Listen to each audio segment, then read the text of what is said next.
Página 15.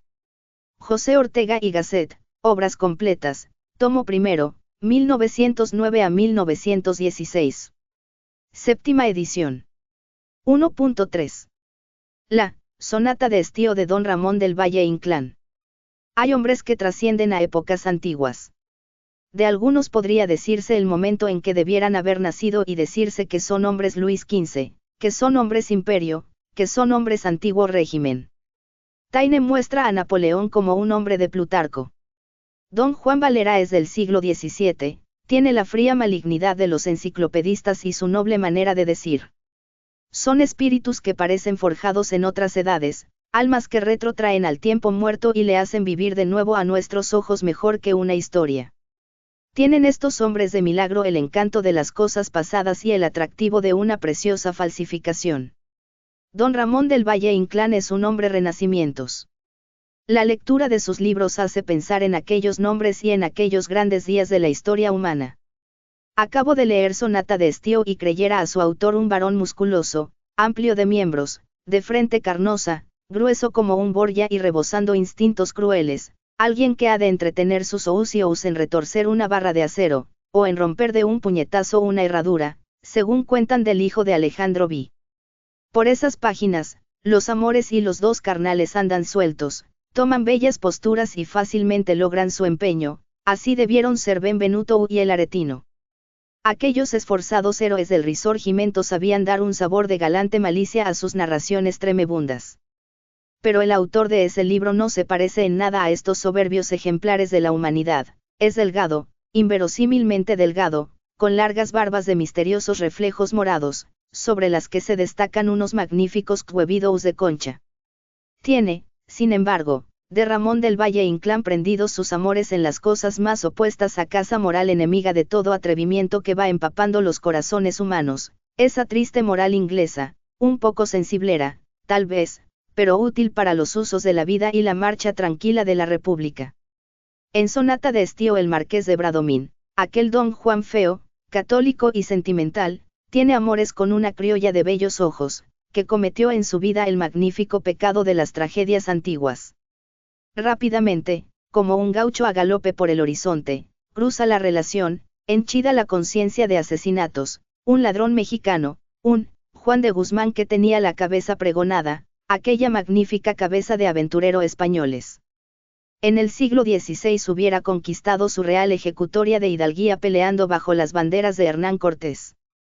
Sus sangrientas hazañas son las hazañas que en otro tiempo hicieron florecer las epopeyas.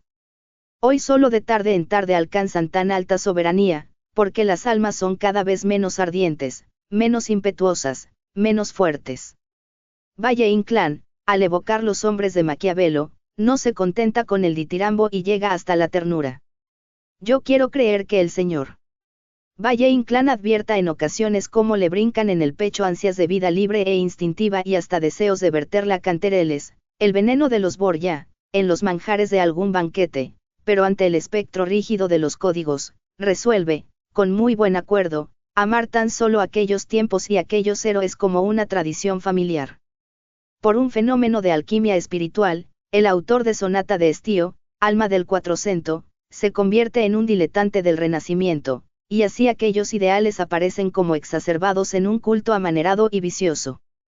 Es la triste suerte de los hombres actuales. Zaratustra, como temperamento, no ha sido sino un diletante del individualismo en estos pobres tiempos de democracia. Pero aún hay más rasgos en el Sr.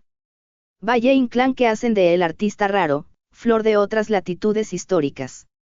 Hoy todos somos tristes, unos tienen la tristeza ornada de sonrisas buenas, otros son quejumbrosos y fatídicos hasta ponernos el corazón en un puño, pero es un hecho que el pesimismo juega con nosotros como un bufón macabro. La literatura francesa naturalista ha sido una queja prolongada, un salmo lamentoso para los desheredados. Dickens llora por los pobres de espíritu. Los novelistas rusos no presentan sino harapos, hambre e ignominias. El arte que comenzó danzando, se ha tornado hosco y regañón, y contribuye harto a amargarnos la pésima existencia de neurasténicos. Los artistas, presintiendo acaso un crepúsculo en su historia, se han vuelto ingratos y amenazadores como profetas que se alejan. Todas las dificultades de la lucha por la existencia han asaltado la fantasía de los escritores y han ganado derecho de ciudadanía en la creación literaria. La novela moderna, desde Balzac, gran deudor, es la vida nerviosa y enferma de la falta de dinero, de la falta de voluntad, de la falta de belleza, de la falta de sanidad corporal o de la falta de esos otros aditamentos morales, como el honor y el buen sentido. Es la literatura de los defectos. La literatura del Señor. Valle Inclán, por el contrario, es ágil, sin trascendencia, bella como las cosas inútiles, regocijada aún en sus mujeres pálidas y en sus moribundas, galante como una charla de Versalles, llena de poder, amor y caballeresco, y no digo tónica y constituyente, porque no estaría bien. Los personajes de Sonata de Estío no tienen que luchar con los pequeños inconvenientes que para gozar de la vida a fauces anchas son las severas y arrugadas consejas de la moral contemporánea, y así su lectura es amable y da al ánimo solaz y recreo. En estas ficciones bien halladas descansan los nervios de la tristeza circundante. Es muy de admirar hoy tan regocijada disposición de espíritu. No ver sino fuertes y atrevidos brazos, sino amores magníficos en este país de las tristezas, es algo heteróclito y nada frecuente. Yo andaba estos días buscando a ello explicación, y leyendo un libro de cubierta amarilla anoté en el cuaderno por mí dedicado a tales usos que Anatole France dice de Banville, ¿es acaso de todos los poetas el que menos ha pensado en la naturaleza de las cosas y en la condición de los seres? Formado su optimismo de una absoluta ignorancia de las leyes universales, era inalterable y perfecto. Ni por un momento el amargor de la vida y de la muerte ascendió a los labios de este gentil asociador de palabras. Solo así se comprende que hable el Señor. Valle Inclán de lo que habla en unos tiempos tan anémicos y reglamentarios que ni aun aliados quedan para los grandes vicios y los crímenes grandes. Si el autor de las Memorias del Marqués de Bradomín es un hombre de otros siglos, una piedra de otros periodos geológicos que ha quedado olvidada sobre la faz de la tierra, solitaria e inútil a las aplicaciones de la industria. Y no solo aparece de esta suerte en su concepción o no concepción moral de los hombres, sino también en su arte, que tiene mayor semejanza con la de un orfebre que con la de un literato, tal y como por acá es la literatura, a veces nubla sus páginas el preciosismo. Pero, sobre todo, es un arte exquisito y perfecto, vigila el artista dentro de su espíritu, con la solicitud de las vírgenes prudentes, aquella primera lámpara de que habla Ruskin, la lámpara, digo, del sacrificio. Parece que existieron épocas de decadencia en que un pueblo heredero de cultura sorprendente y enorme, ebrio de perfección y de refinamiento, enfermo, acaso, de megalomanía como toda degeneración aristocrática, se mostró dispuesto a renunciar los goces sólitos y tranquilos y aún las cosas necesarias por construir obras de maravilla, y así sacrificaba sus riquezas y sus vidas en aras de la magnificencia. Este es el espíritu de sacrificio. Aquel espíritu de furibundos anhelos estéticos no se cuidaba de que una parte de la ornamentación hubiera de estar más o menos alejada de la vista para construirla de maderas y metales ricos y completar en ella una igual labor lenta y acabada. Cuán lejos estos tiempos en que un artífice volcaba su vida, una intensa vida de pasiones y belleza, sobre lo más oculto de una cúpula augusta y perdurable. Raros y extravagantes son hoy tales artífices. Parece que en el siglo XIX se inspiraron las obras de nuestros autores, más que en un arte sincero, espontáneo, en pragmáticas oratorias y en hábiles perspectivas de escenógrafo. Como la creación bella no era ya una necesidad expansiva, un lujo de fuerzas, un exceso de idealismo, de fortaleza espiritual, sino un oficio, un medio de vida reconocido, estudiado, socialmente estatuto, se comenzó a escribir para ganar lectores. Cambiado el fin de la elaboración literaria, cambió el origen, y viceversa. Se escribe para ganar, se gana, es natural, tanto más cuanto mayor número de ciudadanos leyera lo escrito. El compositor lograba esto halagando a la mayoría de los hombres, sirviéndoles un ideal, que diría Unamuno, deseado por ellos, más previamente creado por el público. Y ello servido fácilmente, popularmente. Ya no hubo quien adorna sus puños de encajes, como cuentan que hacía para escribir Buffon. El gran estilo habla muerto. ¿Quién iba a detenerse en reflexionar un cuarto de hora sobre la colocación de un adjetivo a la saga de un sustantivo? Flaubert y Stendhal, un hombre rico y aficionado, y un desdeñoso, de pluma inactual. Toda la literatura del siglo pasado, dice Remigio de Gourmont, responde harto perfectamente a las tendencias naturales de una civilización democrática. Ni Chateaubriand, ni Víctor Hugo pudieron romper la ley orgánica que precipita al rebaño en la pradera verdegueante donde la hierba crece y donde solo habrá polvo cuando pase el rebaño. Muy pronto se juzgó inútil cultivar un paisaje destinado a las devastaciones populares, y hubo una literatura sin estilo, como hay anchos caminos sin hierba, sin sombra y sin fuentes. No seré yo, ciertamente, quien afirme aquí, al pasar, que esté bien muerto el bello estilo, ni quien llore ese cesáreo cadáver. Es asunto de más larga disquisición, y para disputar sobre él sería preciso escamondar previamente y con cuidado la significación y la comprensión de unos cuantos vocablos a que se han pegado muchas vanas ideas. Y, dicho esto, continuó, el democratismo no ha logrado escalar el alma rezagada algunos siglos del Señor Valle Inclán. Sordo, hasta ahora al menos, al rumor de la vida próxima, aún adora los escudos familiares que evocan leyendas hidalgas, los hombres solos que hacen huir, como Ignacio de Loyola, una calle de soldados, y desprecian a los villanos y a las leyes. Guarda en la memoria un recuerdo deslumbrante de trajes riquísimos y brilladores, de joyas históricas y valoradas en ciudades, de posturas heroicas, de largos apellidos sonoros que son como crónicas, de toda la tramoya, en fin, soberbia, cuantiosa y archivada de la edad aristocrática. Y toda esa balumba de sentimientos de casta y de visiones orgullosas corre por su estilo y le presta andares nobilísimos de cantor de decadencias. La niña Chole tenía esas bellas actitudes de ídolo, esa quietud estática y sagrada de la raza maya, raza tan antigua, tan noble, tan misteriosa, que parece haber emigrado del fondo de la Asiria. Y cuando decide Bradomín viajar hacia México, yo sentía levantarse en mi alma, como un encanto homérico, la tradición aventurera y noble de todo mi linaje. Uno de mis antepasados, Gonzalo de Sandoval, había fundado en aquellas tierras el reino de Nueva Galicia, otro había sido inquisidor general, todavía el marqués de Bradomín conservaba allí los restos de un mayorazgo, deshecho entre legajos de un pleito.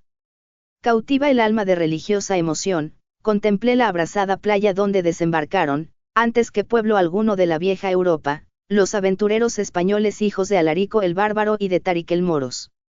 Son estos párrafos de decadentismo clasicista, perlas prodigiosamente contrahechas. Página 19. Páginas hay en sonata de estío que habrán costado a su autor más de una semana de bregar con las palabras y darles 1000 vueltas. Ha trabajado mucho, sin duda, para conocer el procedimiento de composición que da la mayor intensidad y fuerza de representación a los adjetivos. Valle Inclán los ama sincera y profundamente, por algunos muestra un verdadero culto y los maneja con sensualidad, colocándolos unas veces antes y otras después del sustantivo, no por mero querer, sino porque en aquella postura, y no en otra, rinden toda su capacidad expresiva y aparecen en todo su relieve, los baraja, los multiplica y se acaricia. El capitán de los plateados tenía el gesto dominador y galán. En Beatriz se lee, da mano atenazada y flaca del capellán levantó el blasonado cortinón. Beatriz suspiró sin abrir los ojos. Sus manos quedaron sobre la colcha, eran pálidas, blancas, ideales y transparentes a la luz. Y en sonata de otoño, se exhalaba del fondo del armario una fragancia delicada y antigua. Bella frase empolvada que parece salir volando de entre los bucles de una peluca blanca. Este placer de unir palabras nuevamente o de una nueva guisa, es el elemento último y el dominante, de aquí que con frecuencia se amanere su estilo, pero, también de aquí, nace una renovación del léxico castellano y una valoración precisa de los vocablos.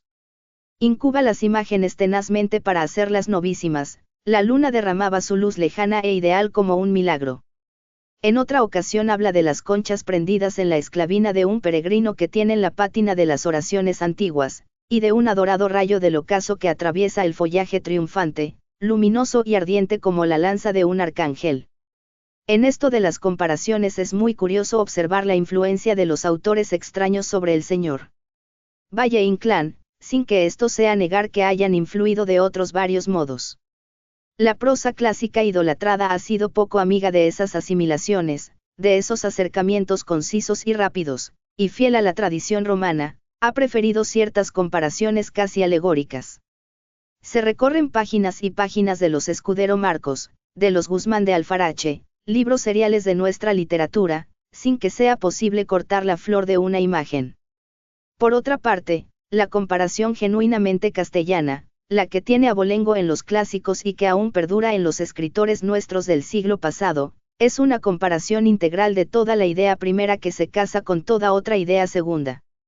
La razón de esa ingenuidad no osaré decirla, porque aún suena mal a muchos oídos que se diga, las comparaciones castellanes son integrales, porque nuestra literatura, y más aún nuestra lengua, han sido principalmente oratorias, retóricas. Como esto desagrada un poco y no es piadoso desagradar a conciencia, no he de decirlo. Pues bien, el señor Valle Inclán cuaja párrafos de semejanzas y emplea casi exclusivamente imágenes unilaterales, es decir, imágenes que nacen, no de toda la idea, sino de uno de sus lados o aristas. De un molinero que adelanta por un zaguán se lee que es alegre y picaresco como un libro de antiguos decires, del seno de Beatriz, que es de blancura eucarística, y en otro lugar, largos y penetrantes alaridos llegaban al salón desde el fondo misterioso del palacio, agitaban la oscuridad, palpitaban en el silencio como las alas del murciélago Lucifer. Esta faena de unir ideas muy distantes por un hilo tenue, no la ha aprendido de juro el señor Valle Inclán en los escritores castellanos, es arte extranjero, y en nuestra tierra son raros quienes tuvieron tales inspiraciones. En ese estilo precioso, que se repite con cierta dulce monotonía, que desprende un vaho de cosas sugeridas, presenta sus personajes y dibuja sus escenas el autor de estas memorias amables. Los personajes. Después de lo que al comenzar he dicho, fácil es suponerlos. Hombres galantes, altivos, audaces, que derrumban corazones y doncellas, que pelean y desdeñan, amigos de considerar los sucesos de sus vidas con cierta fácil filosofía petulante. Villanos humildes, aduladores, de rostro castizo y hablar antiguo. Clérigos y frailes campanudos y mujeriegos, toda una galería de hombres de aventura, tomados en una tercera parte de sus fisonomías de conocimientos del autor, y en las otras dos de los cronistas de India, de las memorias de Casanova y Benvenuto y de las novelas picarescas. Las mujeres suelen ser o rubias, débiles, asustadizas, supersticiosas y sin voluntad, que se entreguen absorbidas por la fortaleza y gallardía de un hombre, o damas del Renacimiento, de magnífica hermosura, ardientes y sin escrúpulos. Tales son las figuras, entre ellas las hay inolvidables, soberbiamente acuñadas. Aquel de Juan Manuel, tío de Bradomín y señor del Paso u del Antanon, es un último señor feudal que se queda prendido por siempre en la memoria del lector. No hay ningún ser vulgar en estas novelas y en estos cuentos, todos son atroces, o atrozmente sencillos o atrozmente voluntarios. Ese hombre medio de la literatura naturalista y democrática no podía encajar con sus pequeños deseos y su parda vida entre vistosos y pintorescos caracteres. Lo pintoresco, he ahí la fuerza principal de las páginas que glosamos. Valle Inclán corre desalado a la cara de lo pintoresco en sus composiciones. Es el eje de su producción, me dicen que también lo es de su vida, y yo lo creo. Para poder atrapar esa postura graciosa y amena de las cosas y de las personas hace falta haber vivido bastante, haber huronear en muchos rincones y quién sabe, tal vez haber tenido poco amor al hogar y haber dado muchos bandazos por esos curiosísimos mundos. Yo pienso en ocasiones por qué causa lo pintoresco estará desterrado de la literatura diplomática. Pienso esto cuando leo los libros fríos y correctos de algunos escritores nuevos del Ministerio de Estado que alienta y ampara el alma de Juan Valera, ese Dios pan sonriente y ciego que perdura en el yermo jardín de nuestras bellas letras como la estatua blanca y rota de una deidad gentílica. Para lograr eso, que es como un anecdotismo de rasgos más que de frases, hace falta haber vivido, como para ungir de emoción a las palabras hace falta haber sufrido.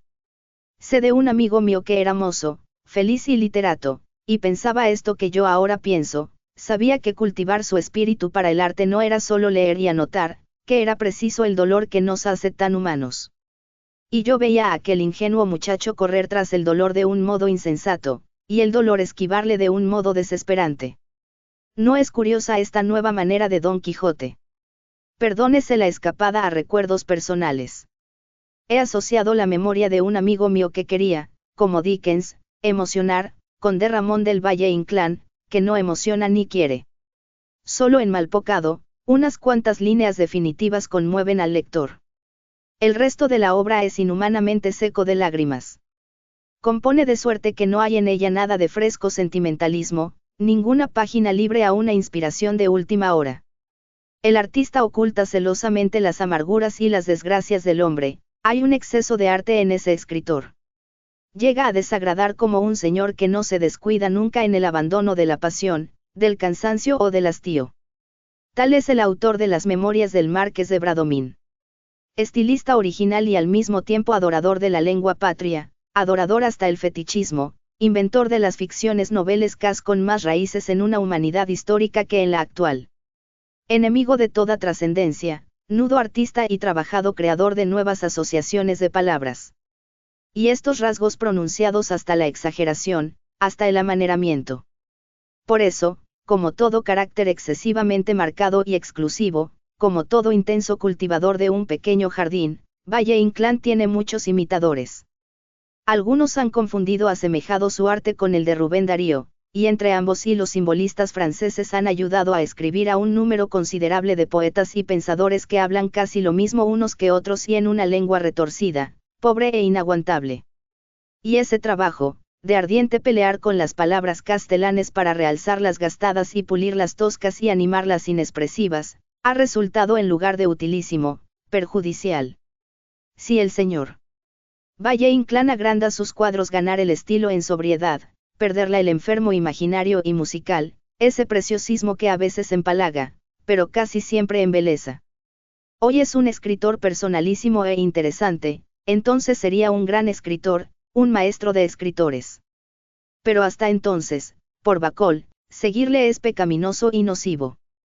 Confieso, por mi parte, aunque esta confesión carezca de todo interés, que es de nuestros autores contemporáneos uno de los que leo con más encanto y con mayor atención. Creo que enseña mejor que otro alguno cierta sabiduría de química fraseológica. Pero cuánto me regocijaré el día que abra un libro nuevo del señor Valle Inclán sin tropezar con princesas rubias que hilan en ruecas de cristal, ni ladrones gloriosos, ni inútiles incestos. Cuando haya concluido la lectura de ese libro probable y dando placentero sobre él unas palmaditas, exclamaré, he aquí que de Ramón del Valle Inclán se deja de Bernardines y nos cuenta cosas humanas, harto humanas en su estilo noble de escritor bien nacido. La lectura, febrero 1904. Página 23.